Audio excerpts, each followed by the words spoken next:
Hello everyone. I welcome you all to Biology Lessons with Kalyani. Today we will be discussing part 2 of the chapter Photosynthesis in Higher Plants.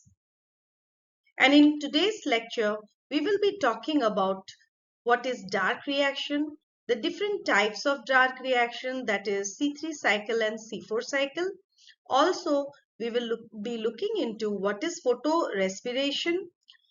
We will discuss about what are the different factors that affect photosynthesis, and we will also be touching upon what were the early experiments that led to the development of concept about photosynthesis. Like whatever we know about photosynthesis, what were the early experiments that led to its development.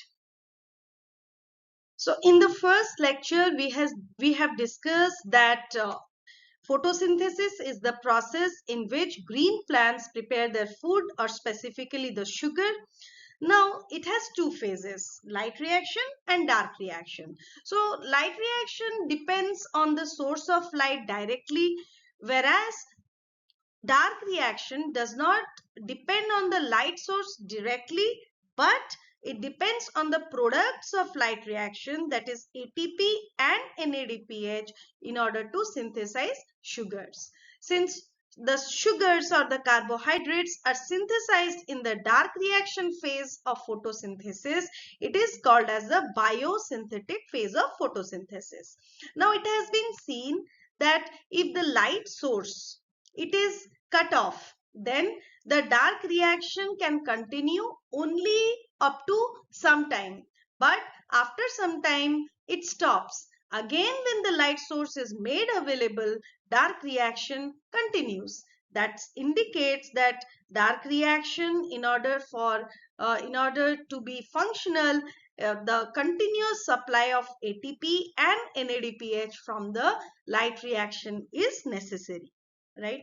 Now, Melvin Kelvin, he was a very famous scientist who did a lot of contribution towards the understanding of the different cycles of dark reaction. Typically, the C3 cycle is named after his name, that is the Kelvin. C3 cycle is also known as Kelvin cycle, right? He found out that the first product when carbon dioxide is taken into a reaction or fixed is the 3-carbon organic acid, that is 3-phosphoglyceric acid, or PGA. Now what is carbon dioxide fixation? Let's look into in the next slide. So when we talk about photosynthetic dark reaction, what happens here exactly? Now in the atmosphere, carbon dioxide is there, so the plants take up that carbon dioxide and a stable product is formed. So when the atmospheric carbon dioxide is taken up and a stable product is formed, that is called as carbon dioxide fixation. Is that clear?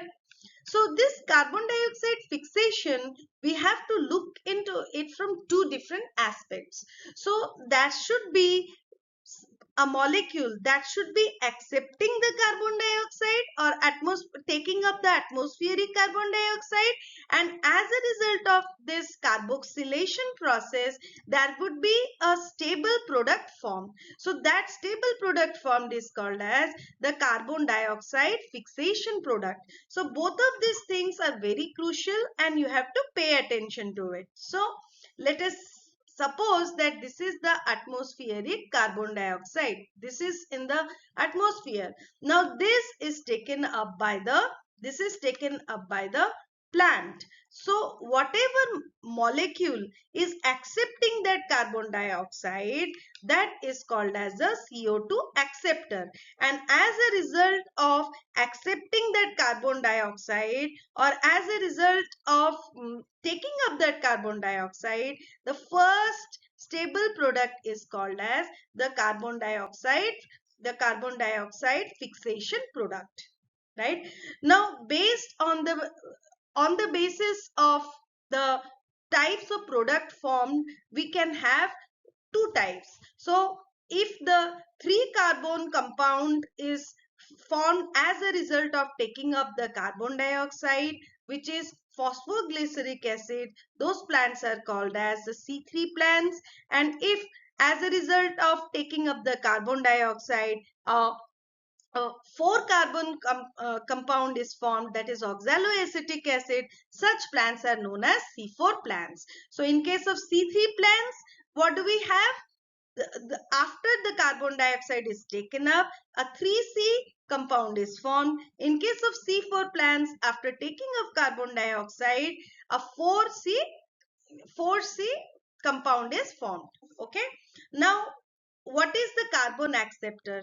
So, if you consider the C3 plants, the carbon dioxide acceptor here is RUBP, which is a 5 carbon compound, and in case of C4 plants, the carbon dioxide acceptor is phosphoenol pyruvate or PEP, which is a 3C compound, and the enzyme that catalyzes the acceptance or taking up that carbon dioxide or carboxylation process is Rubisco in case of C3 plants, and it is PEP case or phosphoenol pyruvate carboxylase in case of the C4 plants. So we will be discussing C3 plants and C4 plants in detail, but you should just understand that in dark reaction, atmospheric carbon dioxide is taken up by the plants, and the molecule which accepts the carbon dioxide is called as the carbon dioxide acceptor, and the product which is formed, or the first stable product that is formed, that is called as the carbon dioxide fixation product. And based on the carbon number of the stable product formed, we can have C3 plants in which a 3C compound PGA is the stable product formed, and C4 plants in which 4 carbon oxaloacetic acid is formed as a stable product. The enzymes will be different for the carboxylation process in C3, and the acceptor will also be different. Okay, we will be discussing all of this in detail in coming slides. Let us now understand the C3 cycle or the Kelvin cycle, that is the most common type of the dark reaction. This is found in most of the common plants. So what happens here? Let's look at. Now, in case of the Kelvin cycle, there are 3 steps. First step is carboxylation, in which atmospheric carbon dioxide is taken up. Second step is reduction, in which the carbohydrate or glucose, ultimately leading to the formation of sucrose or starch, take place. Third step is regeneration of the molecule that accepts the carbon dioxide takes place, that is the regeneration phase. So carboxylation, reduction and regeneration, these are the 3 steps of Kelvin cycle. So let's look into a little more detail. So in the atmosphere, carbon dioxide is there. So this carbon dioxide is taken up by RUBP, which is ribulose 1,5-bisphosphate. So basically this is a 5C carbon compound, and when it takes up the atmospheric carbon dioxide, that is 1C, we will get a 6C compound.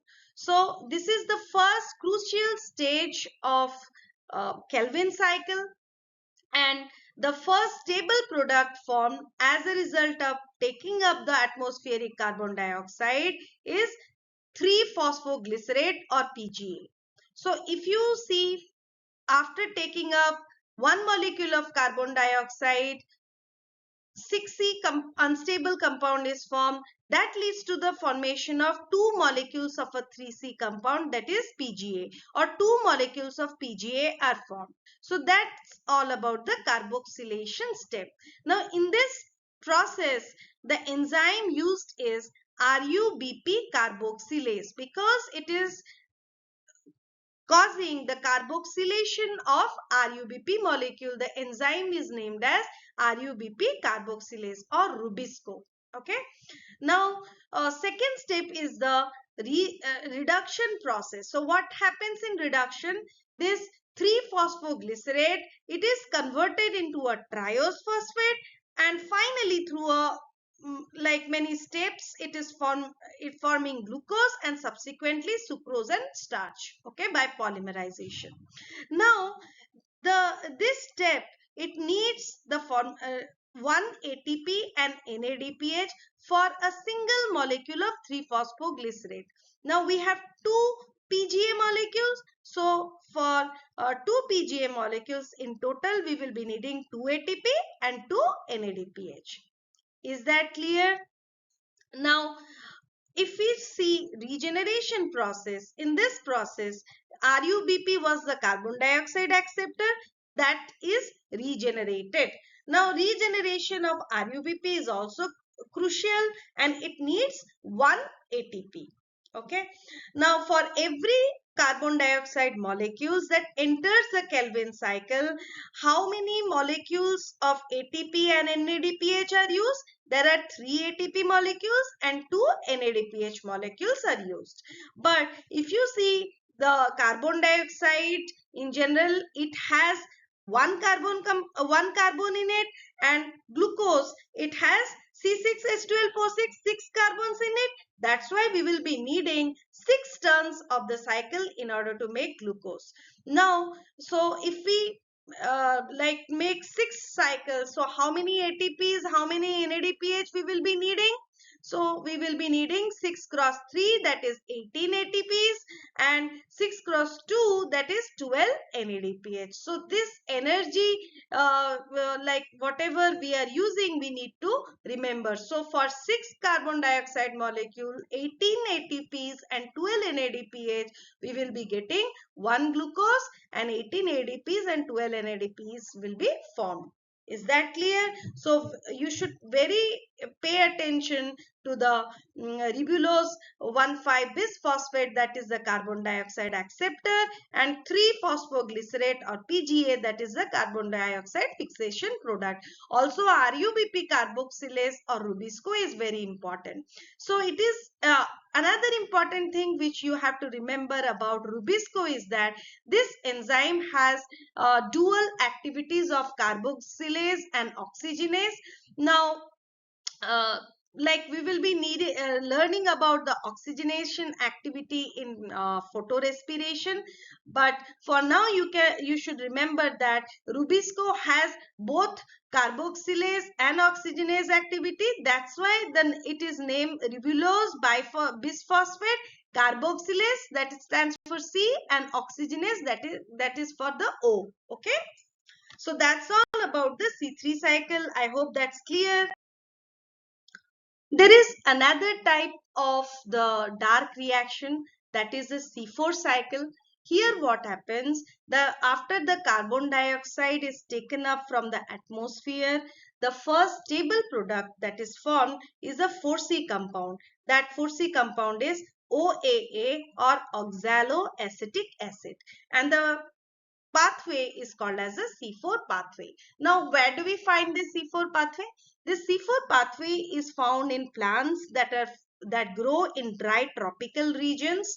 Okay, and they can withstand very high temperature, high light intensity, and they also are found to lack a process called as a photorespiration. Also, plants which have C4 cycles have a greater productivity or the biomass.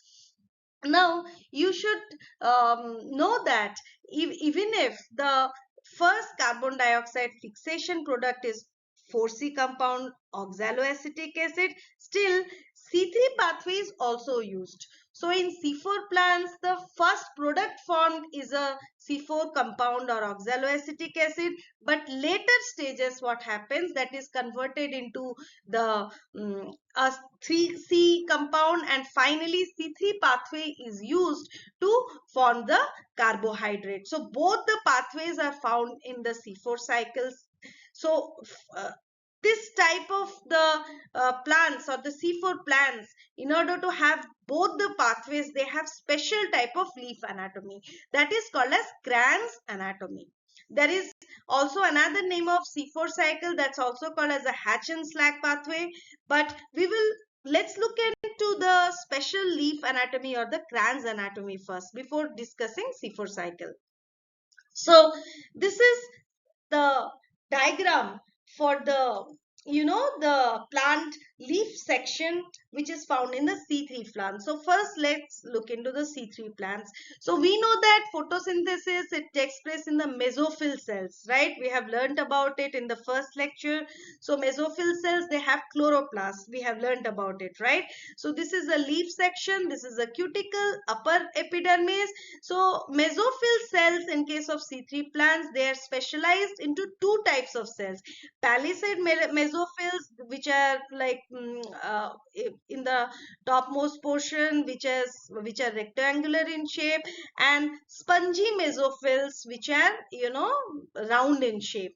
Now this is your the vascular bundle, phloem, xylem, and this is the bundle sheath cell. So bundle sheath cells, this surrounds the vascular bundle, and here you can see I have denoted with the color. It does not have any chloroplast. So that's the general type of the leaf anatomy which will be found in C3 plants. Now if you look into the C4 plants, so they will have a special special leaf arrangement which will allow both C4 pathway as well as C3 pathway to take place. So here what happens, the climate is very dry, it is tropical. So for that they will have a thick cuticle. Okay, they will have a thick cuticle, and the mesophyll cells is not distinguished into palisade mesophyll and spongy mesophyll. So they will have a single type of mesophyll cells. But the bundle sheath cells here, which surrounds the phloem and the xylem, they you know they form a crans or a wrath. Okay, that's a ring type of arrangement around the vascular bundle. Okay, so crans gets its name from the wrath. Okay, wrath or ring type of arrangement. And where is it found? It is found on the outer side of the vascular bundle. Okay, so bundle sheath cells, they form several layers around the vascular bundles called as the wrath. They are characterized by having large number of chloroplasts. So here if you see the C3 plants, they will not have chloroplasts in the bundle sheath cells. They will have it only in mesophyll cells. But in case of C4 plants, mesophyll cells will have chloroplasts. Bundle sheath cells will also have the chloroplasts. And the amount of chloroplast that is present in the bundle sheath cells, it is more than that of the mesophyll cells. Okay, this type of anatomy is found in case of plants such as maize or sorghum, which are found in dry climates. Also, it is important to note that the C4 plants, they have thick walls which are impervious to gaseous exchange and have typically very less or no intercellular spaces. So most important thing you should remember that in Cran's anatomy, vascular bundles around that the bundle sheath cell that makes several layers or ring-like structure around the vascular bundle, and it has more chloroplast than that of the mesophyll cells. So photosynthesis essentially occurs in both mesophyll cells as well as the bundle sheath cells. Okay, let us discuss the pathway for the which happens in C4 plants, or the C4 pathway, or the hatch and slack pathway. So here I told that chloroplast is found both in mesophyll cells and bundle sheath cell, and bundle sheath cells that has more number of chloroplasts, right? So what happens in the mesophyll cell, which is present in the topmost part, atmospheric carbon dioxide is taken up. So this carbon dioxide is taken up by the primary acceptor, that is nothing but the PEP or phosphoenol pyruvate. So this is a 3-carbon compound. Okay, so as it takes up one molecule of carbon dioxide, a C4 acid, that is oxaloacetic acid, is formed. Sometimes malic acid can also be formed. Okay, now this C4 acid, it is transported through the intercellular junction or the plasmodesmata to where? To the bundle sheath cells. Now this this C4 acid in the bundle sheath cells, it undergoes in a decarboxylation process. So the carbon dioxide released here, that undergoes the C3 cycle or the Calvin cycle. So as a result of this, this carbon dioxide is fixed and leads to the formation of the sugars or the carbohydrate. Now the C3 acid which is formed as a result of decarboxylation process is pyruvate, and it is transported again to the through the plasmodesmata into the mesophyll cells. So this pyruvate, um, it undergoes like modification, and my pyruvate is converted to phosphoenol pyruvate by the enzyme pyruvate dikinase, and the primary acceptor or the PEP is regenerated. Okay, I will just write the carbon number here, which is 3C. Okay, so here why at all we are having this two type of arrangement. Look, in the tropical climates, as the temperature is very high, the light intensity is very high, so there is chances of photorespiration. So what happens, the mesophyll cells have less number of chloroplasts, so their function is just to accept the atmospheric carbon dioxide and pass it to the thick bundle sheath cells which is towards the inside, so that they are not damaged by the high light intensity. So as they will have they are having more number of chloroplasts and carbon dioxide is released here. So this carbon dioxide is used for the fixation process. So Kelvin cycle is taking place using this carbon dioxide. So here we will be needing more number of chloroplasts. That's why bundle sheath cells, they have more number of chloroplasts compared to the mesophyll cells. Okay, so here the C3 acid is transported back so that it is regenerated and can be again acting as a primary acceptor.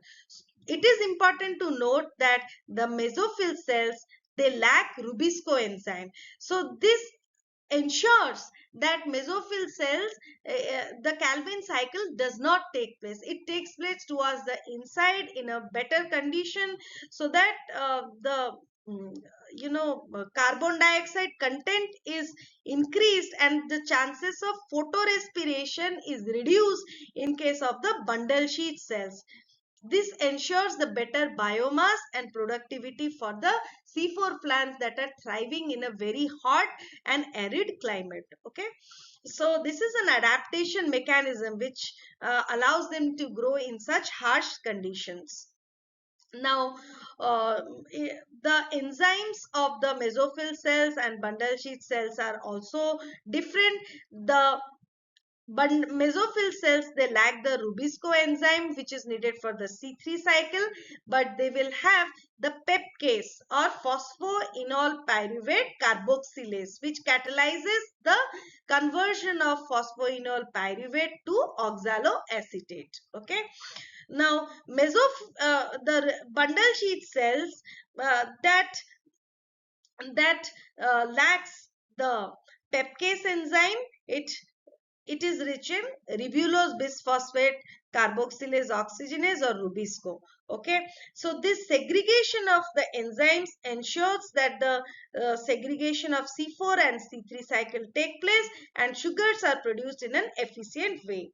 As carbon dioxide is released in the bundle sheath cells, enters the C3 or the Calvin cycle pathway, which is the pathway common to all the plants. Okay, that's all about the C4 cycle.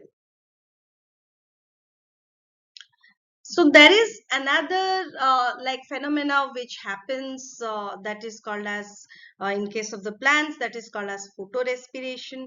So we already discussed before that the enzyme Rubisco, which catalyzes the carboxylation of RUBP, it has both carboxylase activity as well as the oxygenase activity. Now what happens that when the concentration of carbon carbon dioxide and oxygen is equal. So RUBP to its active side, to the active sites of Rubisco, carbon dioxide will go and bind, and it will catalyze carboxylation of RUBP, leading to formation of two molecules of PGA, which can undergo the 3C, C3 cycle or the Calvin cycle, ultimately leading to the formation of sugar or carbohydrates. But sometimes what happens, the concentration of oxygen can be relative compared to the carbon dioxide, or can be more compared to the carbon dioxide. So in such condition, what happens, that in that process, the RUBP, which is supposed to be the carbon dioxide acceptor, because oxygen will be binding to the active site of Rubisco, it will be combining to oxygen or oxygenation of RUBP take place. That process is called as photorespiration. So here one molecule of PGA will be formed, and one which is a 3C compound, and one molecule of phosphoglycolate or PG is formed, which is a 2C compound. So in this process of photorespiration, there is no synthesis of sugar, ATP or NADPH, because carbon dioxide, atmospheric carbon dioxide is not uptaken. Okay, the function of this photorespiration is not known, but there is utilization of ATP, and carbon dioxide in the process of photorespiration is released out. It is not taken up by the atmosphere. Okay, biological function of this we don't know, but it takes place very commonly in the C3 plants. So in C3 plants, because some oxygenation activity is shown by Rubisco, so the efficiency of carbon dioxide fixation or percentage efficiency of C3 cycle is decreased. Why? Because some of the carbon dioxide is not uptaken and photorespiration takes place, not leading to any formation of sugar or ATP or NADPH, right? But if we see C4 plants, here photorespiration does not take place. Why? Because in C4 plants we have two types of arrangement of the cells. We have mesophyll cells as well as bundle sheath cells, which show the what presence of chloroplast. So mesophyll cells, they form the C4 acid. So that C4 acid, after uptaking the carbon dioxide, that is transported to the bundle sheath cell. So at the site where the Rubisco enzyme is present, that is bundle sheath cell, the C4 compound, it is converting into C3 compound, that is pyruvic acid, and in the process carbon dioxide is released. That increases the concentration of carbon dioxide at the enzyme site. So Calvin cycle takes place and carbon dioxide goes and binds to the Rubisco enzyme active site. So if you compare the efficiency of C4 plant and C3 plants, C4 plants will show better efficiency, so better productivity and better biomass is also observed in the C4 plants. So I hope photorespiration part is clear. Now let's look into the different factors that affect photosynthesis. So understanding the factors that affect photosynthesis is important. Why? Because that is the only way in which we can determine the yield of the plants and increase the productivity. Now the plant factors, they can be internal and external.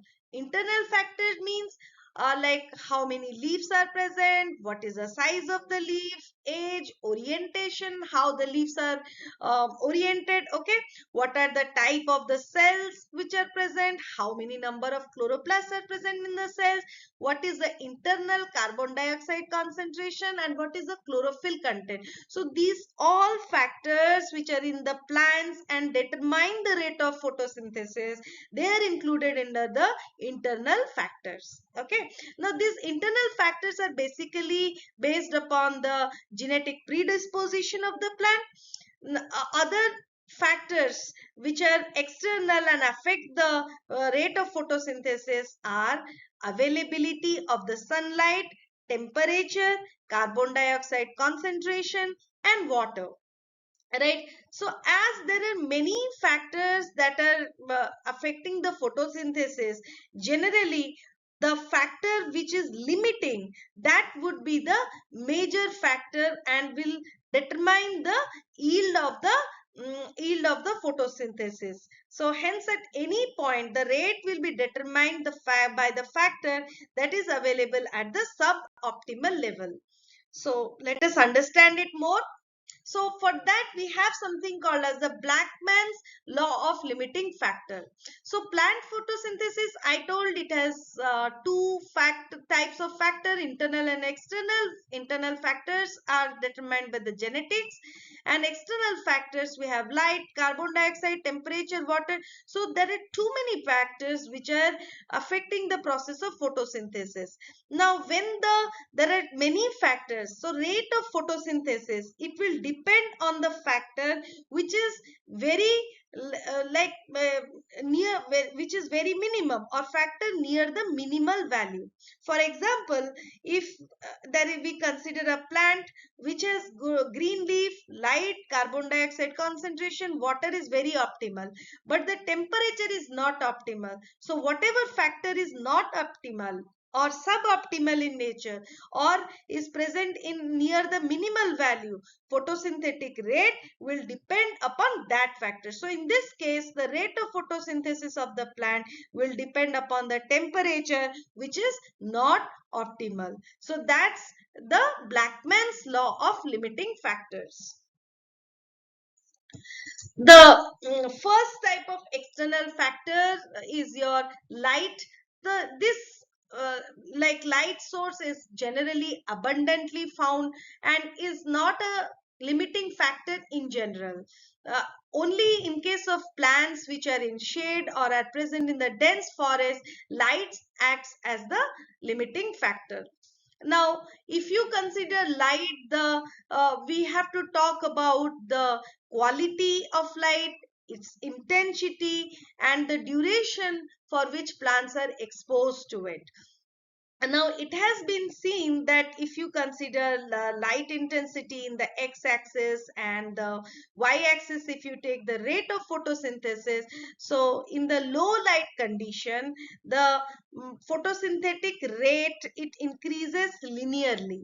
Okay, then after some, it has reached in the highlight zone, the photosynthetic rate does not increase even though there is an increase in light intensity. Okay, it becomes saturated, and beyond a point, if there is still light is supplied, the chlorophyll can break down.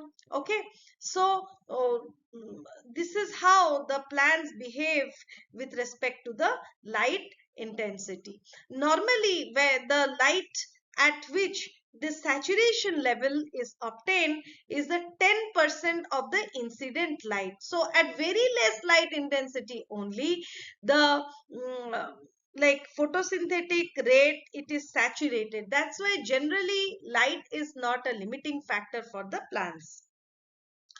The second plant factor on which photosynthetic rate depends is carbon dioxide concentration.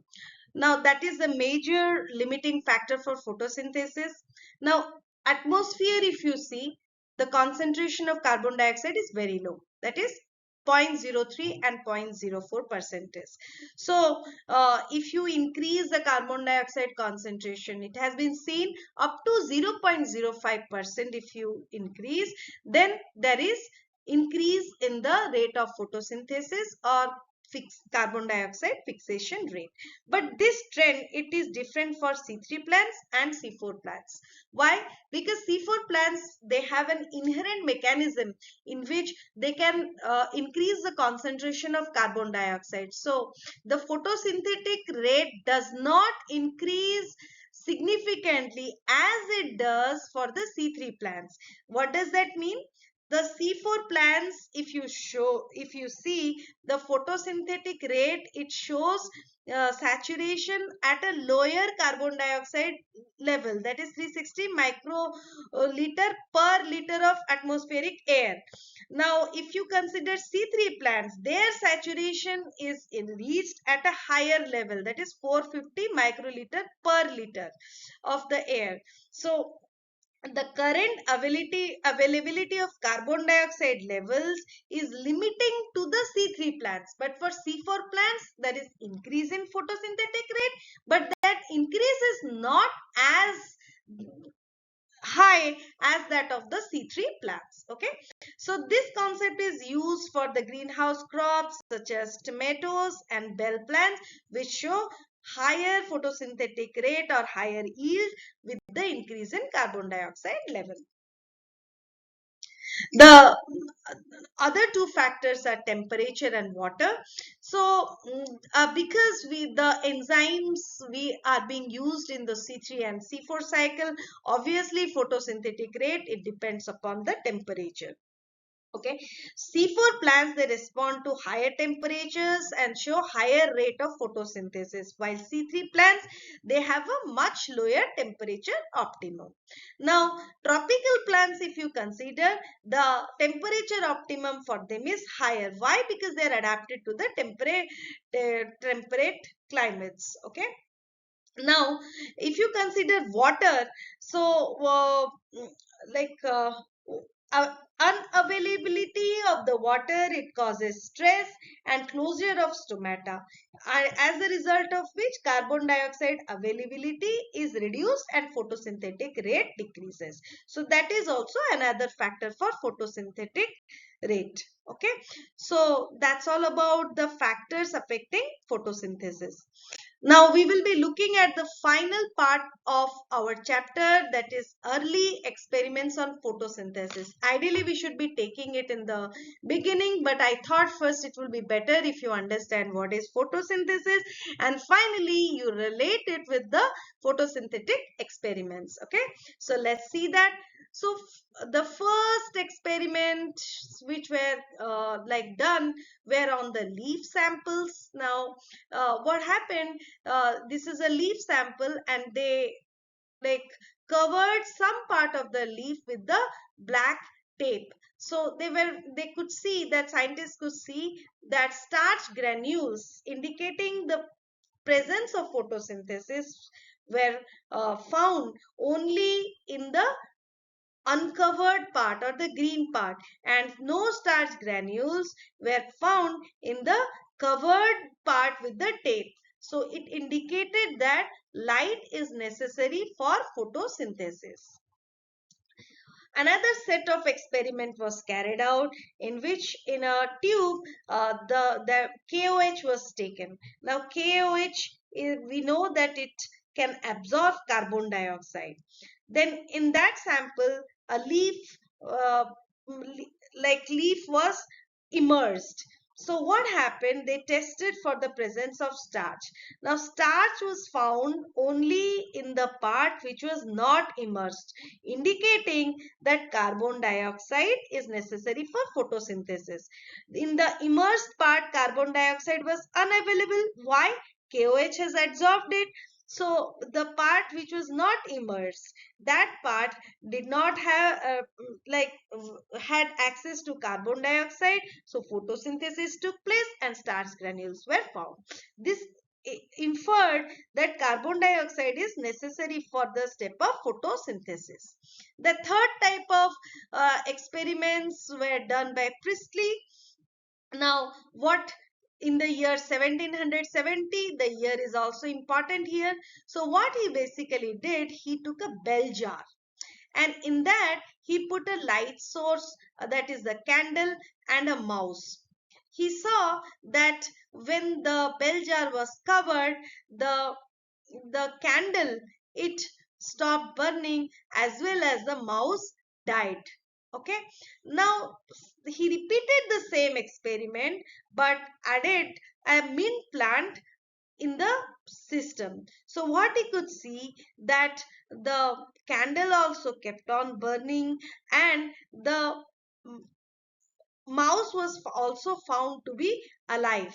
Okay, so Priestley hypothesized that plants were able to restore the air, like whatever breathing animals and burning candles removed. Okay, so we now know that the plants, they take up the carbon dioxide, okay, from which is released from the animal and the burning of the candle, and they give oxygen. Okay, this oxygen is utilized by the mouse, and the burning of the candle also can take place. Okay, so this is about the Priestley's experiment, okay, which emphasized on the role of plants in purifying the air. Okay,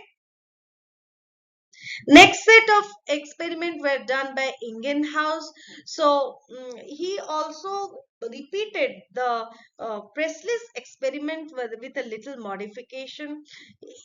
So what he did, he put sunlight as an additional, light source. Now he could see that if sunlight is there, and in the presence of that we are having a bell jar with a light source and the plant, the candle is not, uh, the candle is still burning. Okay, why? Because the light provides the plant a light source, and photosynthesis can take place, releasing oxygen, which is necessary for the burning of the candle. He performed the same experiment in the dark.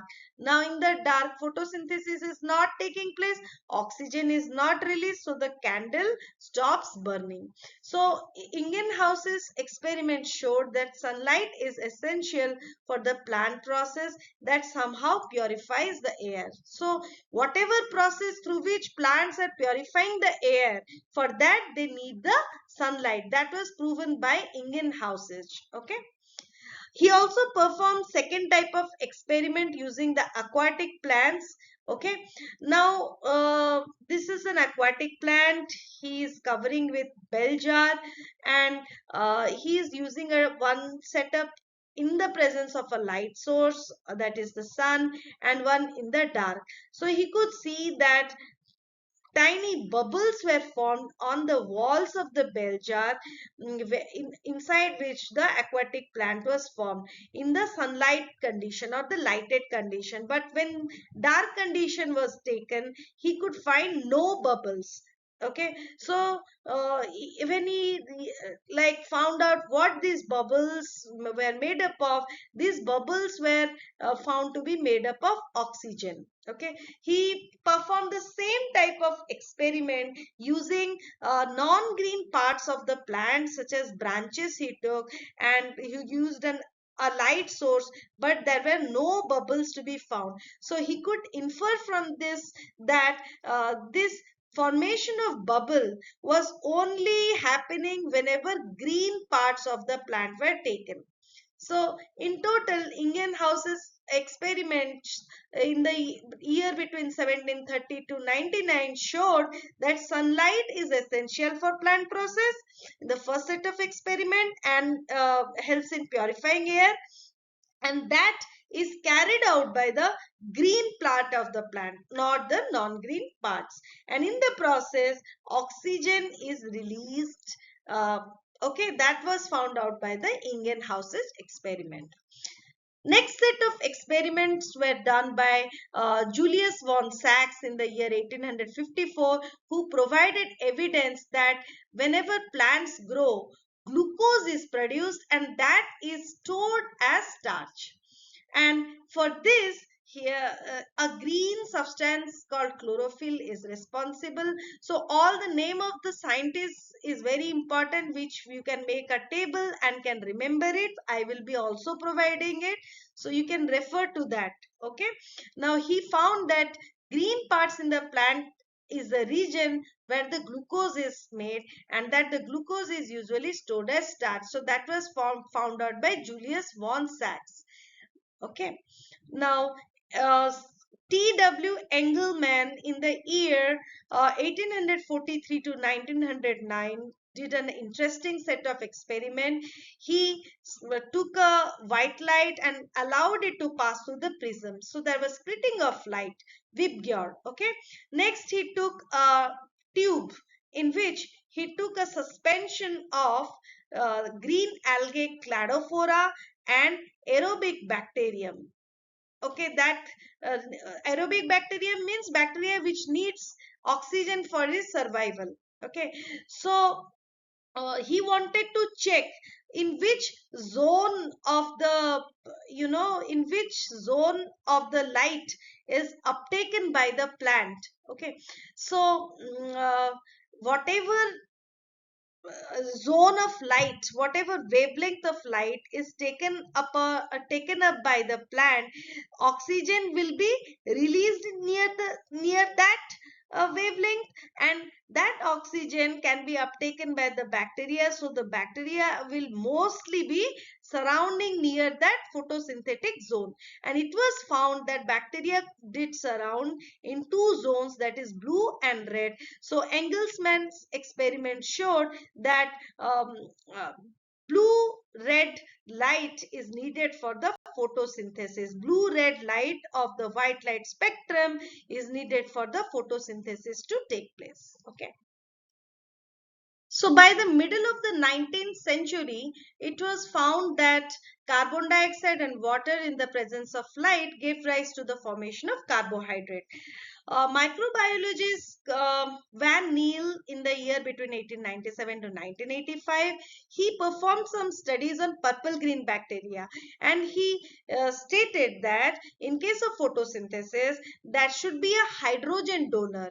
Okay, that hydrogen donor is essential for reducing the carbon dioxide to carbohydrate. Okay, now if you see for the plants, that hydrogen donor is water that is oxidized to produce the byproduct oxygen. And if you take purple green bacteria, these purple green bacteria, the hydrogen donor is hydrogen sulfide, and it gets converted into sulfur or sulfate as the oxidation product. Okay, so oxygen that is formed in case of photosynthesis comes out from the water, not from the carbon dioxide. That was proposed by Cornelius Van Niel. Very, very important concept.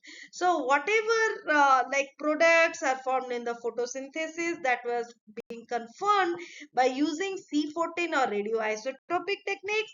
And finally, we got to the present reaction, which we know, that is 6CO2 plus 12H2 in presence of light gives rise to glucose, or C6H12O6 plus 6 water molecules, releasing 6 oxygen in the process. So that's all about the dark reaction. So, I hope you are very much clear about the concepts which we discussed today. Now, if you have any queries, you can feel free to comment me. I will be very happy to answer it. And if you like the session today, please feel free to like, share, and subscribe. And if you want to understand the basics about photosynthesis or the light reaction, feel free to check out the part 1 of the video on photosynthesis in higher plants. Thank you everyone. Have a very good day.